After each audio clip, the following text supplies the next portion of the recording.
Welcome to friends our channel learning is our success. So friends, आज का हमारा topic क्या होना है, फैराडे का विद्युत चुम्बकीय प्रेरण का नियम, जो कि हमारे बोर्ड एग्जाम के लिए बहुत ही इंपॉर्टेंट है और क्लास 12th के लिए ही बहुत ही इंपॉर्टेंट टॉपिक है। तो आइए चलते हैं, देखते हैं पहले ये फैराडे का हमारा विद्युत चुम्बकीय प्रेरण का नियम। ठीक है, तो इन्होंने फैराडे ने दो नियम दिए थे। इनका पहला नियम क्या था कि कुंडली में उत्पन्न प्रेरित विद्युत वाहक बल किस कारण से उत्पन्न हुआ है, ये बताता है पहला नियम इनका। और दूसरा नियम क्या बताता है कि फैराडे का जो दूसरा नियम है वो जो प्रेरित विद्युत वाहक बल है उसके परिमाण को बताता है। दूसरा नियम प्रेरित विद्युत वाहक बल जो उत्पन्न हुआ है उसके परिमाण को बताता है। और आगे चलते हैं, देखते हैं पहले फैराडे का प्रथम नियम।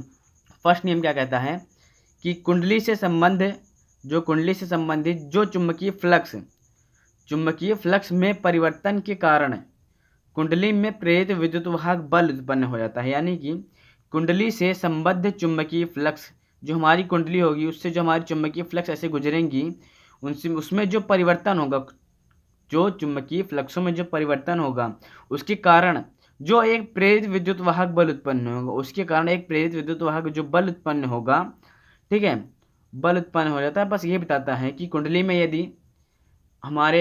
में यदि चुंबकीय फ्लक्स में परिवर्तन होगा तो एक प्रेरित विद्युत वाहक बल उत्पन्न हो जाएगा। पहला नियम इनका ये कि ये जैसे आपने अभी पहला नियम पढ़ा कि कुंडली से संबद्ध चुंबकीय फ्लक्स में परिवर्तन के कारण कुंडली में प्रेरित विद्युत वाहक बल उत्पन्न हो जाता है। तो इसको हम कैसे देखते हैं, ये हमारे पास मान लीजिए एक आयताकार कुंडली है और ये जो हमारी ये जो रेखाएं जा रही हैं ये क्या है, ये हमारा चुंबकीय क्षेत्र है।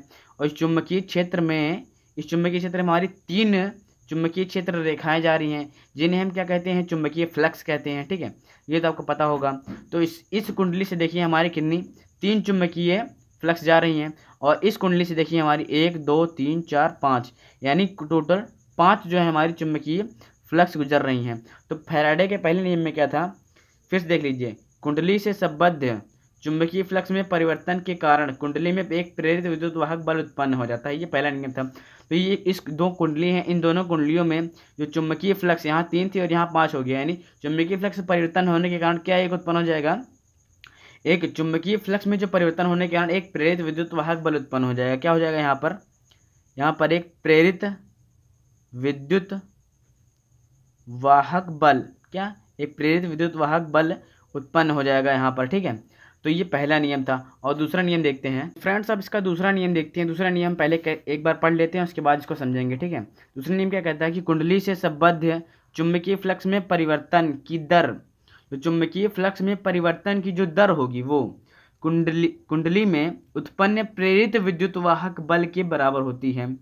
यानी कि कुंडली में जो प्रेरित विद्युत वाहक बल उत्पन्न हो रहा था, यानी जो पहला हमने इसका रूल पढ़ा था, प्रेरित विद्युत वाहक बल जो बल उत्पन्न हो रहा था वो इस कुंडली में फ्लक्स परिवर्तन के बराबर होती है। ठीक है, तो ये इसको हम कैसे समझते हैं, दूसरे नियम में जो यहाँ पर फ्लक्स परिवर्तन होता है ये तो पहले नियम में था, उसके कारण एक प्रेरित विद्युत वाहक बल उत्पन्न हो जा रहा है।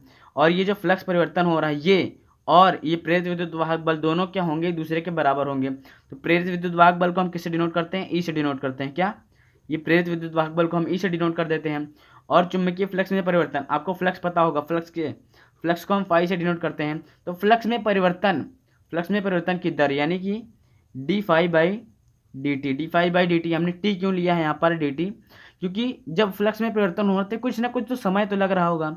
ठीक है, तो जो चुंबकीय फ्लक्स में परिवर्तन हो रहा है वो ये है और प्रेरित विद्युत वाहक बल ये है। तो ये दोनों जो होते हैं एक दूसरे के बराबर हो जाते हैं।